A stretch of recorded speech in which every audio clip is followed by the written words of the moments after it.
ನಮಸ್ಕಾರ ಗೆಳೆಯರಿ, stock market Kannada ಚಾನಲ್ಗೆ ಸ್ವಾಗತ ಸುಸ್ವಾಗತ.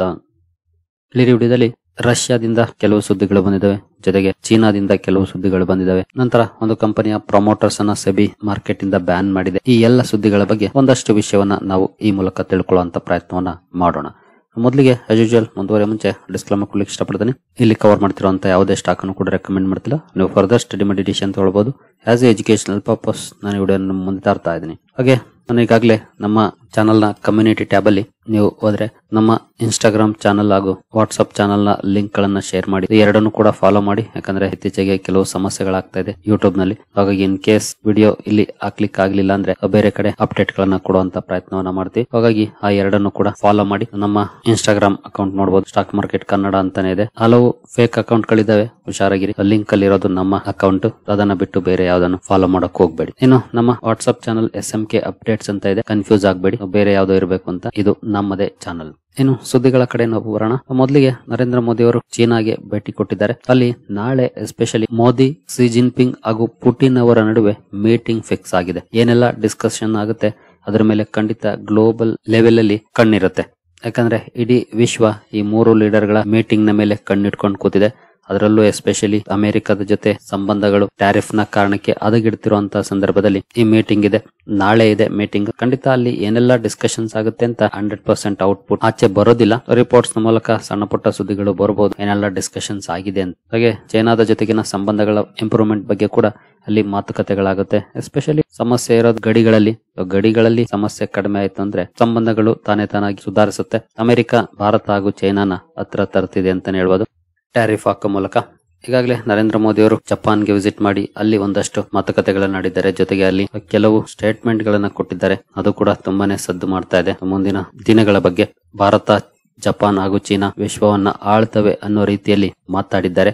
ಇದು ಕೂಡ ಈಗಾಗಲೇ ಕನ್ಸರ್ನಿಂಗ್ ಆಗ್ತಿದೆ ವೆಸ್ಟರ್ನ್ ಕಂಟ್ರೀಸ್ಗೆ ಅಂತಾನೆ ಹೇಳ್ಬೋದು. ಹಾಗಾಗಿ ನಾಳೆಯ ಮೀಟಿಂಗ್ ಮೇಲೆ ಎಲ್ಲರ ಕಣ್ಣು ನೆಟ್ಟಿದೆ. ನೋಡೋಣ ಏನ್ ಔಟ್ಕಮ್ ಬರುತ್ತೆ. ಇದ್ರ ಬಗ್ಗೆ ಏನಾದ್ರೂ ಅಪ್ಡೇಟ್ ಗಳು ಬರ್ತಾವಾ ಇಲ್ವಾ, ಸೀಕ್ರೆಟ್ ಆಗಿ ಇರುತ್ತಾ ಅಲ್ಲಿನ ಸುದ್ದಿಗಳು, ಎಲ್ಲವನ್ನು ಕೂಡ ತಿಳ್ಕೊಳ್ಳೋಣ.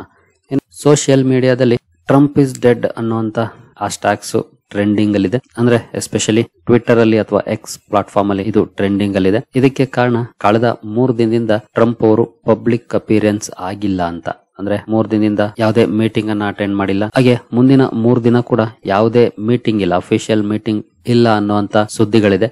ಹಾಗಾಗಿ ಈ ಎಲ್ಲ ಡೆವಲಪ್ಮೆಂಟ್ ಗಳ ನಂತರ ಈ ರೀತಿಯ ಹ್ಯಾಶ್ಟ್ಯಾಗ್ ಟ್ರೆಂಡಿಂಗ್ ಅಲ್ಲಿ ಇದೆ. ಆದ್ರೆ ಇದಕ್ಕೆ ಸಂಬಂಧಪಟ್ಟಂತೆ ಯಾವುದೇ ರೀತಿಯ ಅಫಿಷಿಯಲ್ ಅನೌನ್ಸ್ಮೆಂಟ್ ಬಂದಿಲ್ಲ ವೈಟ್ ಹೌಸ್ ಇಂದ. ನಿಮ್ಗೆಲ್ರಿಗೂ ಗೊತ್ತಿರೋ ಹಾಗೆ ಅವ್ರಿಗೆ ಕೆಲವೊಂದು ಹೆಲ್ತ್ ಇಶ್ಯೂಸ್ ಇದೆ ಅನ್ನುವಂತ ಸುದ್ದಿಗಳನ್ನ ನಾವು ನೋಡಿದ್ವಿ ಮೀಡಿಯಾದಲ್ಲೇ. ಹಾಗಾಗಿ ಲಾಸ್ಟ್ 3 ದಿನದಿಂದ ಪಬ್ಲಿಕ್ ಅಪಿಯರೆನ್ಸ್ ಕಾಣದೇ ಇರೋದ್ರಿಂದ ಸೋಷಿಯಲ್ ಮೀಡಿಯಾದಲ್ಲಿ ಜನ ಹೀಗೆ ಮಾತಾಡ್ಕೊಳ್ತಿದ್ದಾರೆ ಅಷ್ಟೇ. ನೋಡೋಣ ಯಾವಾಗ ಇವರು ಆಚೆ ಬಂದು ಕಾಣಿಸ್ಕೊಳ್ತಾರೆ ಅಂತ. ಇನ್ನು ಟ್ಯಾರಿಫ್ ಗೆ ಸಂಬಂಧಪಟ್ಟಂತೆ ಸುದ್ದಿಗಳು ಬಂದಿದ್ದಾವೆ. ಎಸ್ಪೆಷಲಿ ಟ್ಯಾರಿಫ್ ಅನ್ನ ಈಗಾಗಲೇ ಅಮೆರಿಕದ ಒಂದು ಕೋರ್ಟ್ ಅನ್ಕಾನ್ಸ್ಟಿಟ್ಯೂಷನಲ್ ಅನ್ನುವಂತ ಅನೌನ್ಸ್ಮೆಂಟ್ ಅನ್ನ ಮಾಡಿತ್ತು. ನಂತರ ಫೆಡರಲ್ ಕೋರ್ಟ್ ಗೆ ಅಪೀಲ್ ಕೂಡ ಹೋಗಿದ್ರು. ಈಗ ಅಲ್ಲೂ ಕೂಡ ಅದನ್ನ ಅನ್ಕಾನ್ಸ್ಟಿಟ್ಯೂಷನಲ್ ಅಂತಾನೆ ಹೇಳಿದೆ. ಜೊತೆಗೆ ನೀವು ಬೇಕಿದ್ರೆ ಸುಪ್ರೀಂ ಕೋರ್ಟ್ ಗೆ ಅಪೀಲ್ ಮಾಡಬಹುದು ಅನ್ನುವಂತ ಮಾತನ್ನು ಕೂಡ ಹೇಳಿದೆ. ಅವರು ಟ್ಯಾರಿಫ್ ಅನ್ನ ತೆಗೆದಿಲ್ಲ ಕೋರ್ಟ್, ಬಟ್ ಹೈಯರ್ ಕೋರ್ಟ್ ಗೆ ನೀವು ಅಪೀಲ್ ಮಾಡಬಹುದು ಅನ್ನುವಂತ ಮಾತನ್ನು ಹೇಳಿದೆ. ಜೊತೆಗೆ ಈ ಟ್ಯಾರಿಫ್ಸ್ ಅನ್ಕಾನ್ಸ್ಟಿಟ್ಯೂಷನಲ್ 1974ರ ಎಕನಾಮಿಕ್ ಎಮರ್ಜೆನ್ಸಿ ಏನಿದೆ ಅದನ್ನ ಬಳಸ್ಕೊಂಡು ನೀವು ಈ ರೀತಿಯಾಗಿ ಟ್ಯಾರಿಫ್ ಅನ್ನ ಹಾಕೋಕ್ ಆಗೋದಿಲ್ಲ ಅನ್ನುವಂತ ಮಾತನ್ನ ಕೋರ್ಟ್ ಹೇಳಿದೆ. ಗೊತ್ತಿಲ್ಲ ಇನ್ನು ಮುಂದೆ ಅಪೀಲ್ ಹೋಗುತ್ತೆ ಅಮೆರಿಕನ್ ಗವರ್ನಮೆಂಟ್. ನಂತರ ಅಲ್ಲಿ ಏನಾಗುತ್ತೆ ನೋಡ್ಬೇಕಾಗುತ್ತೆ. ಅದಕ್ಕೆ ಬಹುಶಃ ಇನ್ನು 1-2 ತಿಂಗಳು ಟೈಮ್ ಕೂಡ ತಗೊಳುತ್ತೆ. ನೋಡೋಣ ಏನೆಲ್ಲ ಡೆವಲಪ್ಮೆಂಟ್ಸ್ ಆಗುತ್ತೆ ಅಂತ. ಇದಕ್ಕಂತೂ ಸಮಯ ಇದೆ. ಅಷ್ಟರಲ್ಲಿ ಏನೆಲ್ಲ ಡ್ಯಾಮೇಜಸ್ ಮಾಡಬಹುದು ಅದನ್ನೆಲ್ಲ ಮಾಡಿರ್ತಾರೆ. ನೋಡೋಣ ಮುಂದಿನ ಕೋರ್ಟ್ ಅಲ್ಲಿ ಏನಾಗುತ್ತೆ ಅಂತ. ರಷ್ಯಾದಿಂದ ಒಂದು ಸುದ್ದಿ ಬಂದಿದೆ ನೋಡಬಹುದು. Russia's largest drone missile wave pounds Ukraine. Russia Ukraine ನ ಮೇಲೆ ಡ್ರೋನ್ ಮಿಸೈಲ್ ಅಟ್ಯಾಕ್ ಅನ್ನ ಮಾಡಿದೆ, ಅತಿ ದೊಡ್ಡ ಅಟ್ಯಾಕ್ ಅನ್ನ ಮಾಡಿದೆ. ಜೊತೆಗೆ ಯುಕ್ರೇನ್ ಕೂಡ ರೆಸ್ಪಾಂಡ್ ಮಾಡ್ತಾ ಇದೆ, ರಿಟಾಲಿಯೇಟ್ ಮಾಡಿದೆ. ರಿಫೈನರೀಸ್ ನ ಮೇಲೆ ದಾಳಿ ಮಾಡಿದೆ ಅನ್ನುವಂತ ಸುದ್ದಿಗಳು ಬರ್ತಾ ಇದೆ, ರಷ್ಯಾದ ರಿಫೈನರೀಸ್ ಮೇಲೆ.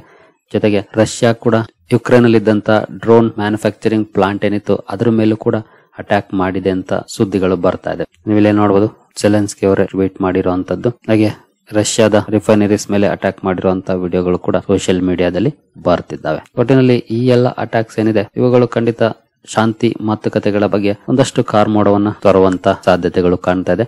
ಗೊತ್ತಿಲ್ಲ ಏನೆಲ್ಲ ಡೆವಲಪ್ಮೆಂಟ್ಸ್ ಆಗುತ್ತೆ ಅಂತ. ಇನ್ನು ಗೋಲ್ಡನ್ ಟೊಬ್ಯಾಕೋ ಕಂಪನಿಗೆ ಸಂಬಂಧಪಟ್ಟಂತೆ ಒಂದು ಸುದ್ದಿ ಬಂದಿದೆ. ಖಂಡಿತ ಒಳ್ಳೆ ಸುದ್ದಿ ಅಂತೂ ಅಲ್ಲ ಅಂತ ಹೇಳ್ಬೋದು. ನೋಡಬಹುದು, SEBI passes order against Sanjay Dalmia and others in Golden Tobacco case imposes penalty and bars from market. ಯಾರು ಈ ಸಂಜಯ್ ದಾಲ್ಮಿಯಾ ನೋಡಬಹುದು. SEBI alleged that the promoters and directors of GTL had entered into agreements relating to the company's prime land assets without proper disclosure to shareholders. shareholders ಗೆ disclose ಮಾಡದೇನೆ ಕಂಪನಿಯ promoters and directors ಕಂಪನಿಗೆ ಸಂಬಂಧಪಟ್ಟಿರುವಂತಹ prime land assets ಗೆ ಸಂಬಂಧಪಟ್ಟಂತೆ agreements ಅನ್ನ ಮಾಡ್ಕೊಂಡಿದ್ದಾರೆ ಅನ್ನುವಂತ ಆರೋಪ ಇದು. ಇದಕ್ಕೆ ಸಂಬಂಧಪಟ್ಟಂತೆ ಸೆಬಿ ಆರ್ಡರ್ ಪಾಸ್ ಮಾಡಿದೆ. ನೋಡಬಹುದು. ರಿಸ್ಟ್ರೈನ್ಡ್ Sanjay Dalmia promoter of GTL from ಅಕ್ಸೆಸಿಂಗ್ securities market for A period of 2 years. 2 ವರ್ಷ ಇವರನ್ನ ಮಾರ್ಕೆಟ್ ಇಂದ ಬ್ಯಾನ್ ಮಾಡಿದೆ. ಜೊತೆಗೆ 30 ಲಕ್ಷ ಫೈನ್ ಕೂಡ ಹಾಕಿದೆ ರೂಲ್ಸ್ ವೈಲೇಷನ್ ಮಾಡಿರುವಂತಹ ಕಾರಣಕ್ಕೆ. ಜೊತೆಗೆ ಫ್ರಾಡ್ಯುಲೆಂಟ್ ಹಾಗೂ ಅನ್ಫೇರ್ ಟ್ರೇಡ್ ಪ್ರಾಕ್ಟೀಸಸ್ ಅಲ್ಲಿ ಪಾಲ್ಗೊಂಡಿದ್ದಾರೆ ಅಂತ. ಇವರುಗಳ ಜೊತೆಗೆ Anurag Dalmia another promoter and director ಅವರನ್ನು ಕೂಡ ಬ್ಯಾನ್ ಮಾಡಿದೆ. 20 ಲಕ್ಷ ಫೈನ್ ಹಾಕಿದೆ ಅವರಿಗೆ. ನಂತರ Ashok Kumar Joshi farmer director of GTL ಇವರನ್ನು ಕೂಡ ಕ್ಯಾಪಿಟಲ್ ಮಾರ್ಕೆಟ್ಸ್ ಇಂದ 1 year ಬ್ಯಾನ್ ಮಾಡಿದೆ. 10 ಲಕ್ಷ ಫೈನ್ ಹಾಕಿದೆ.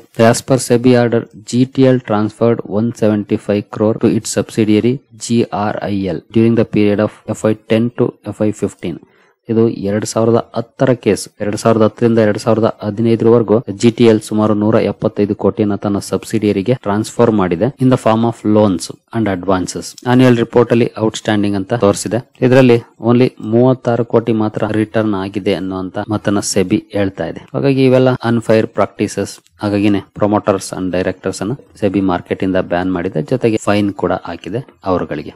ಇದೇ ಕಾರಣಕ್ಕೆ ತುಂಬಾನೇ ಕಷ್ಟ ಮಾರ್ಕೆಟ್ ಅಲ್ಲಿ ಈ ರೀತಿಯ ಇಶ್ಯೂಗಳನ್ನ ಐಡೆಂಟಿಫೈ ಮಾಡೋದು.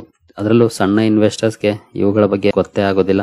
ಜೊತೆಗೆ ಸೆಬಿ ಕೂಡ ನೋಡಬಹುದು 2010ರಿಂದ 2015 ಆಗಿರುವಂತಹ ಟ್ರಾನ್ಸಾಕ್ಷನ್ಸ್ ಅದಕ್ಕೆ 2025ರಲ್ಲಿ ತೀರ್ಪನ್ನ ಕೊಡುತ್ತೆ ಅಂತಂದ್ರೆ ಏನೆಲ್ಲ ಡೆವಲಪ್ಮೆಂಟ್ಸ್ ಆಗಿರುತ್ತೆ ಅಂತ. ಇನ್ನು ಕಂಪನಿಯ ಚಾರ್ಟ್ ನೋಡಬಹುದು ಯಾವ ರೀತಿ ಇದೆ ಅಂತ. ಲಾಂಗ್ ಟರ್ಮ್ ಚಾರ್ಟ್ ಅನ್ನು ನೋಡಿದ್ರೆ ಈ ರೀತಿ ಪರ್ಫಾರ್ಮೆನ್ಸ್ ಇದೆ. 2008-09ರಲ್ಲಿ ಭರ್ಜರಿ ಅಪ್ ಆಗಿದ್ದು ಆನಂತರ ಅಲ್ಲಿಂದ ದರಾಶಾಹಿ ಆಗಿದೆ ಅಂತ ಹೇಳ್ಬೋದು ಈ ಸ್ಟಾಕ್.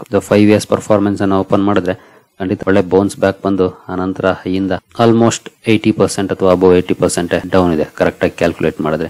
ಈ ರೀತಿ ಪರ್ಫಾರ್ಮೆನ್ಸ್ ಸ್ಟಾಕ್ ಅಲ್ಲಿ ನೋಡ್ಲಿಕ್ಕೆ ಸಿಕ್ಕಿದೆ. ಇಶ್ಯೂಸ್ ಇದ್ದಾಗ ಖಂಡಿತ ಒಳ್ಳೆ ಪರ್ಫಾರ್ಮೆನ್ಸ್ ಅನ್ನು ಎಕ್ಸ್ಪೆಕ್ಟ್ ಮಾಡಕ್ಕಾಗೋದಿಲ್ಲ. ಇನ್ ಕೇಸ್ ಒಳ್ಳೆ ಪರ್ಫಾರ್ಮೆನ್ಸ್ ಬಂದ್ರು ಕೂಡ ಈ ರೀತಿ ಸುದ್ದಿಗಳು ಬಂದಾಗ ಅದು ಬ್ಯಾಡ್ ಪರ್ಫಾರ್ಮೆನ್ಸ್ ಆಗಿ ಕನ್ವರ್ಟ್ ಆದೇ ಆಗುತ್ತೆ. ಅದರಲ್ಲೂ ಸಣ್ಣ ಇನ್ವೆಸ್ಟರ್ಸ್ ಗೆ ಎಕ್ಸಿಟ್ ಆಗೋಕ್ಕೂ ಕೂಡ ಸಮಯ ಸಿಗೋಲ್ಲ. ಆ ರೀತಿ ಪರ್ಫಾರ್ಮೆನ್ಸ್ ಸ್ಟಾಕ್ಗಳಲ್ಲಿ ನೋಡ್ಲಿಕ್ಕೆ ಸಿಗುತ್ತೆ. ತುಂಬಾನೇ ಕೇರ್ಫುಲ್ ಆಗಿರ್ಬೇಕು ಇನ್ವೆಸ್ಟರ್ಸ್. ಮೈಯೆಲ್ಲ ಕಣ್ಣಾಗಿದ್ರು ಕೂಡ ಮಾರ್ಕೆಟ್ ಅಲ್ಲಿ ಒಂದಲ್ಲ ಒಂದು ಈ ತರದ ಕಂಪನೀಸ್ ಅಲ್ಲಿ ತಗಲಾಕೊಂಡೇ ಹಾಕೊಳ್ತೀವಿ. ಬಟ್ ಪದೇ ಅಂತಹ ಕಂಪನಿಗಳಲ್ಲಿ ತಗಲಾಕೊಳ್ಬಾರ್ದು ಅಷ್ಟೇ. ಯಾವುದೋ ಕಂಪನಿ ಒಂದು ಲಾಸ್ ಮಾಡ್ತು ಅಂದ್ರೂ ಕೂಡ ನಾವು ಬೇರೆ ಕಂಪನಿಯಲ್ಲಿ ಲಾಭವನ್ನ ಮಾಡಬಹುದು. ಅದಕ್ಕಾಗಿನೇ ಡೈವರ್ಸಿಫೈ ಕೂಡ ಮಾಡಬೇಕಾಗುತ್ತೆ ನಮ್ಮ ಹೂಡಿಕೆಯನ್ನ. ನಂತರ ಏಥರ್ ಎನರ್ಜಿಗೆ ಸಂಬಂಧಪಟ್ಟಂತೆ ಒಂದು ಒಳ್ಳೆ ಸುದ್ದಿ ಬಂದಿದೆ ನೋಡಬಹುದು. Ather Energy doubles market share to 17% year on year compare ಮಾಡಿದ್ರೆ ಕಂಪನಿಯ ಮಾರ್ಕೆಟ್ ಶೇರ್ ತುಂಬಾ ಚೆನ್ನಾಗಿ ಇಂಪ್ರೂವ್ ಆಗಿದೆ. 17% ಗೆ ಅಪ್ ಆಗಿದೆ. ಜೊತೆಗೆ 10 ನಿಮಿಷದಲ್ಲಿ ಚಾರ್ಜ್ ಆಗುವಂತ ಫಾಸ್ಟ್ ಚಾರ್ಜರ್ಸ್ ಅನ್ನು ಕೂಡ ಕಂಪನಿ ಅನ್ವೀಲ್ ಮಾಡಿದೆ. ಹಾಗೆ ಸೌತ್ ಇಂಡಿಯಾ ಹಾಗೂ ಗುಜರಾತ್ ಅಲ್ಲಿ one of the largest bond ಆಗಿದೆ ಅನ್ನುವಂತ ಮಾತನ್ನು ಕಂಪನಿಯ ಸಿಇಒ ತರುಣ್ ಮೆಹ್ತಾ ಅವರು ಹೇಳಿದ್ದಾರೆ. ನೋಡಬಹುದು. ನೋಡೋಣ, ಇನ್ನು ಸಾಕಷ್ಟು ದಾರಿ ಇದೆ ಈ ಕಂಪನಿಗಳು ಸವಸಬೇಕಾಗಿರೋದು. ಜೊತೆಗೆ 10 minutes ಫಾಸ್ಟ್ ಚಾರ್ಜರ್ಸ್ ಖಂಡಿತ ಗುಡ್ ಡೆವಲಪ್ಮೆಂಟ್ ಅಂತಾನೆ ಹೇಳ್ಬೋದು ಈ ಸೆಕ್ಟರ್ಗೆ. ನಂತರ ರಿಟೇಲ್ ಫುಟ್ ಪ್ರಿಂಟ್ ಕೂಡ 416 ಸ್ಟೋರ್ಸ್ ಗೆ ತಲುಪಿದೆ ನೇಷನ್ ವೈಡ್ ಭಾರತದಾದ್ಯಂತ. ಕಂಪನಿ 700 ಔಟ್ಲೆಟ್ಸ್ ಟಾರ್ಗೆಟ್ ನ ಹಾಕೊಂಡಿದೆ. ನೋಡಬಹುದು. ನೋಡೋಣ ಅಚೀವ್ ಮಾಡಕ್ಕಾಗುತ್ತಾ ಕಂಪನಿಗೆ ಅಂತ. ಸದ್ಯದ ಮಟ್ಟಿಗಂತ ಕೆಲವೊಂದನ್ನು ಅಚೀವ್ ಮಾಡ್ತಾ ಇದೆ. ಬಟ್ ನಾನು ಅವಾಗ್ಲೇ ಹೇಳಿದಾಗೆ ಇನ್ನು ಸಾಕಷ್ಟಿದೆ ಅಚೀವ್ ಮಾಡ್ಲಿಕ್ಕೆ. ಸರಿ ಗೆಳೆಯರೆ, ಕಮ್ಯುನಿಟಿ ಟ್ಯಾಬ್ ಅಲ್ಲಿ ಲಿಂಕ್ಸ್ ಗಳಿದ್ದಾವೆ ಅಥವಾ ಚಾನಲ್ ಡಿಸ್ಕ್ರಿಪ್ಷನ್ ಅಲ್ಲೂ ಕೂಡ ಲಿಂಕ್ ಇದೆ. ಇನ್ಸ್ಟಾಗ್ರಾಮ್ ಹಾಗೂ ವಾಟ್ಸ್ಆಪ್ ಚಾನಲ್ ನ ಫಾಲೋ ಮಾಡಿ. ಸರಿ ಗೆಳೆಯರೆ, ಈ ಎಲ್ಲ ಅಪ್ಡೇಟ್ಸ್ ನಿಮ್ಗೆ ಇಷ್ಟ ಆಗಿದೆ ಅನ್ಕೊಳ್ತೀನಿ. ಮುಂದಿನ ವಿಡಿಯೋದಲ್ಲಿ ಸಿಗೋಣ. ಅಲ್ಲಿವರೆಗೂ ಜೈ ಹಿಂದ್, ಜೈ ಕರ್ನಾಟಕ.